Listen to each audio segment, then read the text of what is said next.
Olá, sejam bem-vindos a mais um culto da quarta-feira de poder, dirigido aí pelo Ministério da Mulher.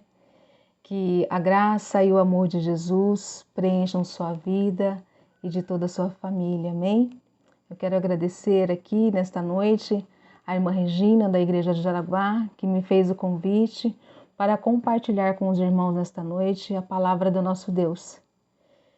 Que você que nos assiste aí da Igreja de Jaraguá, da Igreja de Jardim Ipanema, Pan-Americano, Vila Aurora, que você possa ser impactado pelo poder do Espírito Santo, pelo poder da palavra do nosso Deus nesta noite, amém? Louvado seja Deus. O tema desta noite é remoção de todas as muletas. Será que você tem alguma muleta na sua vida? Será que você tem se apoiado em alguma coisa ou em alguém que tem substituído o lugar de Deus na sua vida? Pois esse é o tema desta noite. Curva a sua fronte, nós vamos orar, amém? Querido Deus e eterno Pai, nós te louvamos e te agradecemos por mais um dia, Senhor. Te agradecemos porque até aqui nos ajudou o Senhor. Te agradecemos porque Tu és, Senhor, o nosso socorro bem presente na angústia e na tribulação. Te agradecemos, Pai, porque sabemos que não estamos abandonados aqui neste mundo, mas que o Senhor tem cuidado de nós, Pai. Muito obrigada, Senhor. Obrigada, Pai. Obrigada pelo Teu cuidado e pelas Tuas misericórdias que mais uma vez renovarem nossas vidas. Que o Senhor possa visitar cada lar agora que nos assiste, cada família. Que o Senhor possa entrar com toda a provisão que eles precisam, Pai. Que o Senhor possa abrir portas de emprego ainda nessa semana. Que o Senhor possa entrar com cura naqueles que estão com alguma enfermidade. Que o Senhor possa levar esperança, Senhor, para aqueles que estão desesperançosos com a vida. Que o Senhor possa, Pai, resplandecer a Tua luz dentro desta família, Pai, para a glória do Teu nome, em nome de Jesus. Fala conosco nesta noite, Pai. Que esta palavra ela venha ao encontro das nossas necessidades, que ela traga um despertar, Senhor, para que possamos nos posicionar em permanecer firmes na Tua palavra, Senhor, nos Teus caminhos, até que o Senhor venha nos buscar em nome de Jesus. Amém. Amém. Glória a Deus. Eu gostaria, você que quer nos acompanhar aí a leitura aí do seu lar, nós vamos ler o Salmo 23, apenas o versículo 4, ok? Salmo 23, versículo 4. Ainda que eu ande pelo vale da sombra da morte, não temerei mal nenhum, porque Tu estás comigo, a Tua vara e o Teu cajado me consolam. Ainda que eu ande pelo vale da sombra da morte, não temerei mal nenhum, porque Tu estás comigo, a Tua vara e o Teu cajado me consolam. Glória a Deus.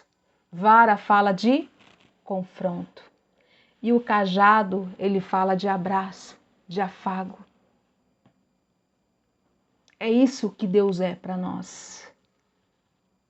Quando nós temos a certeza que Ele é o único apoio que nós temos.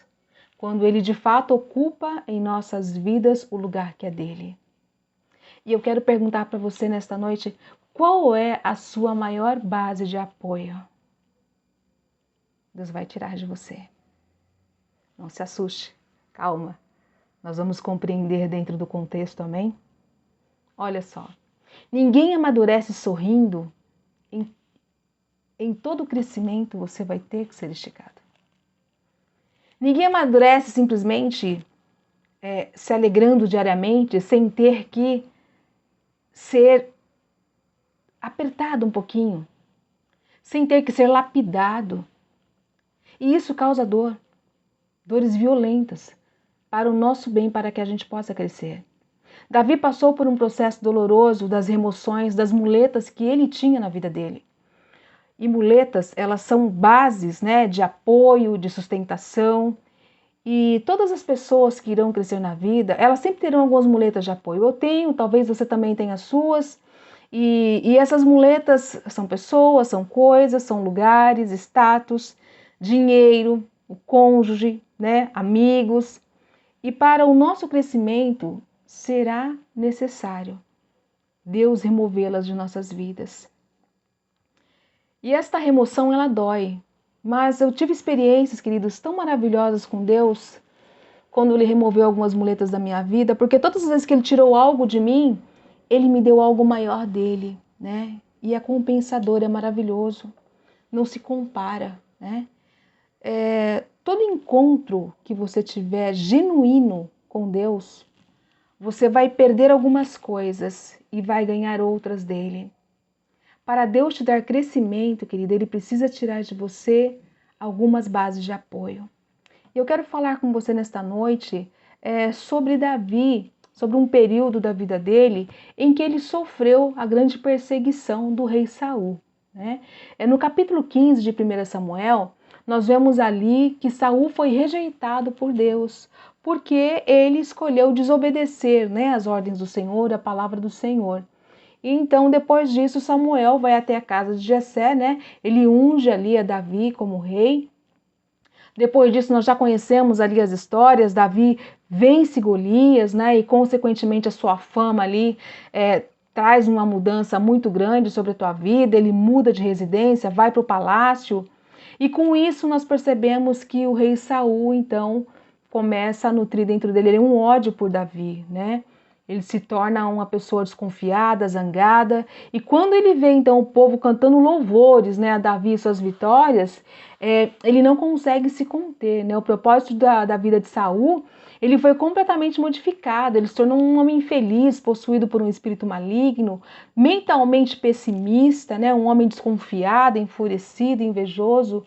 E em consequência disso, Saul se volta contra Davi, né? O servo mais honrado ali, digno de confiança do seu acampamento. E olha só, em 1 Samuel, capítulo 18, versículo 10 e 11, diz assim: no dia seguinte, um espírito maligno da parte de Deus se apossou de Saul, que teve uma crise de raiva. E Davi, como nos outros dias, dedilhava a harpa, né? E Saul, porém, trazia na sua mão uma lança que arrojou, dizendo: encravarei a Davi na parede. Pare um pouco e imagine. Imagine só essa cena, amados. Pense na pressão que se avolumava ali. É bem provável que ninguém jamais tenha, talvez, ameaçado a tua vida, né? Eu espero em Deus que não. Ainda menos atirado uma lança sobre a sua cabeça para te matar, né? Olha só, nesse trecho, no entretanto, Davi, ele está se esforçando para aliviar a depressão do rei, quando de repente uma lança aguçada, passa voando perto da sua cabeça. E aí então o que acontece? A realidade vem sobre ele, né? Na mesma hora. Poxa vida, esse homem é um louco, né?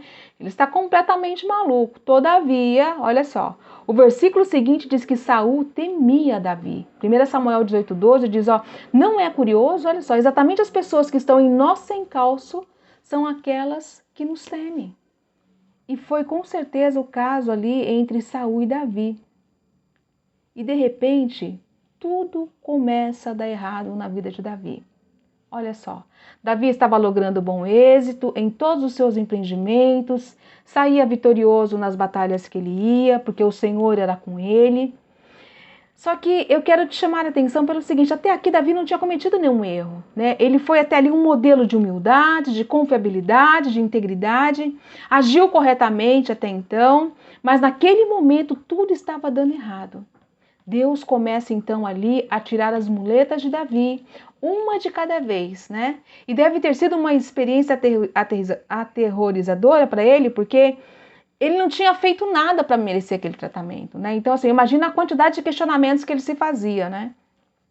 Então, tornou a haver guerra, e quando Davi começa a pelejar contra os filisteus, ele os feriu com grande derrota e fugiram dele. 1 Samuel 19:8 está mencionando isso. E Davi agora evidentemente agora um oficial do exército de Saul, né? Provavelmente ali um comandante do batalhão com uma divisão de soldados. E nesse posto agora de liderança, ele sai, luta contra os filisteus e os derrota, né? E aí mais uma vez o espírito maligno da parte do Senhor vem sobre Saul, né? Ele estava ali assentado em sua casa, começa a se sentir perturbado novamente e mais uma vez ele tinha na mão a sua lança. Enquanto Davi dedilhava o seu instrumento musical, sempre ali procurando trazer alívio para ele mais uma vez, ele tenta encravar a Davi na parede. E Davi consegue se desviar do golpe, né? Então Davi agora, ele foge, ele escapa, né? Ele sai dali. Ele começa então, nesse momento, a perder as muletas da sua vida. E eu quero falar sobre 5 muletas com você que Davi perdeu, que Deus removeu da vida dele. E a primeira dela é a muleta da boa posição, tá? Olha só, Davi, ele estava no momento, no auge, né, da carreira dele, ele estava começando, estava numa posição ali honrosa dentro do exército, né, de Saul. Então, assim, para ele ter perdido essa posição, né, depois de provar ter sido um soldado fiel, ter tido atos heróicos, gente, isso era muito frustrante para ele. E ele perde essa posição. Ele foge, né? Ele é obrigado a sair dali para não morrer através das mãos de Saul, né? Aí nós vemos uma segunda muleta. Nós temos ali, ela é removida por Deus, é a esposa de Davi, né? O que acontece? Saul, ele querendo ali armar uma cilada para Davi, ele descobre que a sua filha Mical gosta de Davi. Então ele usa essa filha para armar ali uma cilada para ele, dizendo o seguinte: olha, se você matar 100 filisteus, eu te dou a minha filha como dote para você. Quer dizer, os 100 filisteus seria o dote, né? Se ele matasse pela filha. O que acontece? Davi vai, vence os filisteus, né? Ele mata e ele consegue então ali, para frustração de Saul, a filha Mical. Né? E quando ali ele está em sua casa com Mical, o que Saul faz? Furioso, né? Querendo continuar ainda destruindo Davi. Ele manda os seus soldados irem até ele para matá-lo. Só que Mical descobre antes, e o que ela faz? Ela salva Davi descendo ela pela janela. E quando seu pai a procura, ela mente para o pai dizendo que Davi ameaçou ela, né? E com isso o pai fica mais furioso ainda. Então Davi foge e perde a sua esposa Mical. Ela fica para trás. Mais uma muleta que é retirada dele. Aí agora Davi, ele está fugindo para as montanhas, fugindo de Saul, e ele procura quem? Ele procura a terceira muleta dele. Ele procura o profeta Samuel. Ele procura aquele homem a quem ele poderia se apoiar, em quem ele poderia encontrar algum conforto, alguma palavra, né, ali que pudesse reanimá-lo. E aí o que acontece? Quando ele chega lá em Ramá, né, ele vai ao encontro de Samuel. Lá em 1 Samuel 19:18 menciona que eles vão ali para a casa dos profetas, né? Só que quando eles estão ali, o que acontece? Mais uma vez Saul é avisado e começa então a perseguição. E mais uma vez Davi precisa continuar fugindo e deixando Samuel para trás. Ele perde então a Samuel. Mais uma perda muito grande para ele, né? O propósito de Deus ali para a vida de Davi, ele não podia ser apoiado por muletas, ele precisava ser puro, forte, precisava ser límpido e baseado apenas no próprio Deus, né? E aí então, fugindo, quem que ele procura agora? Ele vai procurar a quarta muleta. Ele vai procurar o seu amigo íntimo, né? Quantos de nós não procuramos nossos amigos íntimos, né? Nos momentos de aflição, no momento de desespero, acreditando que eles vão poder nos suprir, acreditando que eles vão poder nos sustentar, acreditando que eles vão ter uma resposta certa para nós. E ele procura então a Jonatas, né? E ele chega ali procurando Jonatas, gritando, dizendo para ele: olha, por que seu pai quer me matar? Eu não fiz nada para ele, né? Eu sou inocente. O que aconteceu? Eu não cometi nenhum pecado contra seu pai. E Jonatas fala para Davi: não, eu acho que você deve estar enganado, né? Meu pai falaria para mim, meu pai não quer te matar. Mas eles chegam à conclusão então ali e se separam, e Jonatas então, em paz com Davi, diz para ele que vai confirmar essas informações e se for de fato verdade, ele vai avisar Davi. Então a Bíblia diz lá em 1 Samuel 20 que eles se separam, né? Jonatas e Davi se separam, cada um vai para um lado. Então, nesse momento, agora, né? Que momento difícil para Davi, meu Deus do céu. Deus tira seu posto, sua esposa, Samuel, agora ele perde seu amigo mais íntimo. Só que ainda tem uma quinta muleta. E essa quinta muleta também é muito complicada. Olha só, o golpe final. Davi perde o seu amor próprio. Esta é a última muleta. Deixar de se gostar é doloroso, amados. Olha só, em 1 Samuel 21:10 está assim, ó, levantou-se Davi naquele dia e fugiu diante de Saul e foi a Aquis, rei de Gate. Olha só, Gate era onde havia vivido ali Golias, né? O defensor dos filisteus. Gate era o quartel-general, a chave ali dos filisteus, olha só. E Davi vai para lá, para essa terra, achando que vai encontrar alívio para sua alma, né? Olha só, mesmo no território do inimigo, ele não consegue encontrar. O que acontece? Quando ele chega lá, o pessoal começa a olhar para ele e reconhece, né, que ele é o Davi, né, o que venceu Golias, o famoso, né, o vencedor de tantas batalhas. Olha só, o que ele faz? Ele começa a dar um de louco ali, né? Ele começa a subir pelas paredes, começa a escorrer babas pela sua barba, né? Olha só, por quê? Porque eles ficaram se perguntando, o que será que esse rei Davi veio fazer aqui? O que será que o Davi veio fazer aqui? Né? E Davi, que não era bobo, ele não era, né, tolo, ele fez o quê? Ele deu um de doido, né? É até engraçado a gente ler essas coisas na Bíblia, né? Mas foi bem isso mesmo. Em 1 Samuel 21:12-13 está assim, ó. Davi guardou essas palavras, considerando-as consigo mesmo, e teve muito medo de Aquis, rei de Gade, pelo que se contrafez diante deles, em cujas mãos se fingia de doido, ó, esgravatava nos postigos das portas e deixava correr a saliva pela barba. De doido. Que coisa, né? E as pessoas acham, será que é mesmo Davi, o nosso campeão, espumando pela boca, né? Arranhando pelas portas com ar de louco, de doido? Mas foi isso mesmo que aconteceu. Davi chegou ali no fundo do poço. Não podemos deixar novamente de ver que as escrituras têm o seu lado humorístico, né? Olha só a reação desse rei. Ele fala, olha, vocês estão vendo que esse homem é louco e vocês me trazem ele a mim. Já não basta o tanto de louco que nós já temos aqui, manda ele embora, tira esse homem daqui, né? Então assim, você percebe que nem ali, no acampamento do inimigo, Davi conseguiu encontrar alívio, né? Então assim, a quinta aqui, muleta que Deus tira dele é o amor próprio. Já pensou? Você perder o amor próprio? Difícil, né? Muito difícil. Mas olha só, nós temos aqui 3 advertências. A todas as pessoas que preferem muletas, ter muletas na vida. Você que gosta de muleta, eu gostaria que você ficasse muito atento. Olha só, Davi tinha uma posição e perdeu. Tinha uma esposa e ela ficou para trás. Tinha o profeta Samuel e ele teve que deixá-lo. Tinha um amigo e se viu obrigado a separar dele. Perdeu igualmente o amor próprio. A semelhança de Jó, ele foi golpeado com tanta força que sua cabeça deve ter ficado girando durante muitas horas. Você talvez possa se questionar, mas qual será o propósito, né, de tudo isso? Apesar dos séculos que existem entre nós e Davi, esse homem e suas experiências são mais relevantes do que nunca em nossos dias, amados. Uma delas é a experiência de nos apoiarmos nos outros, né? Outras pessoas, em outras coisas, em vez de nos apoiarmos no Senhor. Davi sabia agora o que era ter removido os suportes dele, né? Semelhantemente, quando crianças, nós nos apoiamos em nossos pais, depois na escola, nos professores, em colegas e na própria educação, né? Quando chegamos à idade adulta, nos apoiamos no quê? No nosso trabalho, na nossa profissão, no nosso salário gordo, né? No nosso cônjuge, apoiamos talvez em um amigo mais velho que a gente tenha como um pai para nós. Todas essas coisas se transformam em muletas e podem prejudicar sim nossas vidas.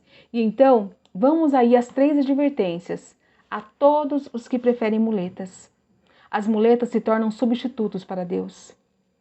Deuteronômio 33:27 diz: O Deus eterno é a tua habitação, e por baixo de ti estende os braços eternos. Só Deus é a nossa força. Em última análise, só devemos nos apoiar em seus braços eternos. Isaías 41:10 diz: Não temas, porque eu sou contigo. Não te assombres, porque eu sou o teu Deus. Eu te fortaleço, eu te ajudo. Eu te sustento com a minha destra fiel. Eu te sustento, diz o Senhor. Glória a Deus. Ele nos sustenta mesmo, porque Ele é fiel. Mas enquanto você se apoiar em outras coisas, amados, não poderá se apoiar no Senhor. Eles se tornam substitutos de Deus, de modo que você não é sustentado pela mão de Deus. As muletas mantêm o nosso foco na horizontal, né? Horizontal. Quando você se apoia em outra coisa ou pessoas, o seu foco ele fica na horizontal e não na vertical. Você se apoia constantemente, né, nessa pessoa aqui, confia naquela outra coisa, essa simpática que segura a conta bancária, que está no cofre do banco. Tudo isso mantém o nosso foco na horizontal. Muletas humanas paralisam o nosso andar pela fé. O que Deus espera de mim e de você é que nós começamos a andar na vertical, olhando para o alto, para Ele, nos apoiando nele, no autor e consumador da nossa fé, no nosso Deus. É na vertical, não é na horizontal. Quando nós olhamos muito para o lado e nos apoiamos naquilo que nós vemos, nos seguramos naquilo que é palpável, nós tiramos o lugar de Deus na nossa vida, queridas. É hora de despertar. Será que não estamos com algumas muletas que precisam ser removidas das nossas vidas hoje? Será? As muletas oferecem alívio apenas temporário. Isso até parece um anúncio de remédio, né, para dor de cabeça, mas não é não. Mas fazemos justamente isso. Procuramos algum medicamento que nos alivie, conforte ou amorteça a nossa dor. As pessoas tomam bilhões de comprimidos, né, e cápsulas por ano, a fim de se sentirem tranquilas para poder suportar as tempestades da vida. E eu quero dizer, não sou contra quem é ingestão, tá, amados, de remédios ou até de aceitar ajuda quando necessário. Mas eu estou dizendo que nos apoiamos nisso como um hábito regular, em vez de nos apoiarmos no Senhor. E é então que o problema se intensifica. O propósito de Deus não é nos dar alívio temporário. Ele oferece uma solução permanente. Permanente. E eu quero concluir aqui com você. Pode ser que você esteja vivendo um processo hoje de remoção de todas as muletas da sua vida. Sentimos muita dor e insegurança quando o apoio que nos sustentava é removido. Por alguns ele é representado por um namoro rompido, o homem ou mulher que você achava que era a escolha de Deus agora desapareceu e isso dói demais. Alguns testemunharam ou estão testemunhando a morte de seu casamento. A última coisa do mundo que você acharia que iria acontecer está acontecendo. Para outros, é a morte de um sonho. Tudo que você esperava e planejava desapareceu. Você tem agora uma escolha. Pode olhar em volta procurando uma ou mais coisas em que se apoiar. Ou pode se apoiar em Deus e em Deus somente. Li uma oração há algum tempo que dizia assim, eu quero compartilhar com você agora. Preste bem atenção, amados, quão profunda ela é. Pai, quero conhecer-te, mas meu covarde coração teme desistir de seus brinquedos. Não consigo afastar-me deles sem sangrar por dentro, e não tento ocultar de ti o terror dessa separação. Venho tremendo, mas venho. Por favor, arranca do meu coração todas essas coisas às quais há tanto tempo venho me apegando e se tornar uma parte do meu eu, para que possas entrar e nele habitar sem qualquer rival. Depois farás glorioso o lugar em que meus pés pisam. Então meu coração não necessitará do sol para brilhar, pois tu serás a luz e nele não haverá noite. É isto que o homem pode dizer, queridos, quando sua mulher chega em casa suspirando, dizendo, olha, o resultado daquele exame há uma forte suspeita de malignidade. Ou a experiência de um pai que vê o resultado dos exames do seu filho, dizendo, olha, é leucemia. Isso, é exatamente isso que a gente tem que dizer. Então meu coração não necessitará de sol para brilhar, pois tu serás a luz e nele não haverá noite. Não há trevas, amados. Não há trevas quando Deus, de fato, é o nosso sustento. Quando Ele ocupa o lugar que pertence a Ele em nossas vidas. Todas as situações que vão surgindo, nós a enfrentamos com a certeza que não estamos sozinhos. Nós a enfrentamos com a certeza que no final nós seremos mais que vitoriosos em Cristo Jesus, porque Ele é a nossa força, porque Ele é o nosso sustento, porque Ele é o nosso socorro bem presente e é somente nele que nós nos apoiamos. Amém? Olha só, 2 lições finais para os que usam muletas. Não há nada de errado em procurar apoio. Se você se apoiar completamente no Senhor, pelo fato de ser humano, você precisa se apoiar mesmo, né? A gente quer ter alguém para poder contar. Nós não podemos caminhar sozinhos, né? Pela vida, pela fé. É por isso que tem a Jesus Cristo, né? Você foi formado para se apoiar e tem dentro do coração um santuário, ó, que ninguém pode ocupar, a não ser Ele. Não há nada de errado com a ideia de procurar apoio, se em primeiro lugar você estiver apoiado no Senhor. O Senhor tem que ser o primeiro, não o último. Amém? Ser despojado de todos os substitutos é a experiência mais penosa da terra. Não há nada mais doloroso do que ver removidos os brinquedos do coração. Porém, você deve se livrar deles antes que Deus tenha que removê-los. Não transforme seu cônjuge, os seus filhos em ídolos. Não cultue a sua posição. Não transforme qualquer bem que você possui em um ídolo. Entesoure o Senhor no seu coração e só se apoie nele. Davi precisava aprender esse princípio extremamente importante. E talvez você e eu também precisemos. Quando nos colocamos, amados, nas mãos de Deus e pedimos para que se cumpra em nós o propósito dele, é importante preparar-se para desprender-se das muletas. É possível que você nem perceba que determinada situação tem sido um encosto, uma curva, um banco de areia que te impede de mergulhar profundamente nos planos divinos.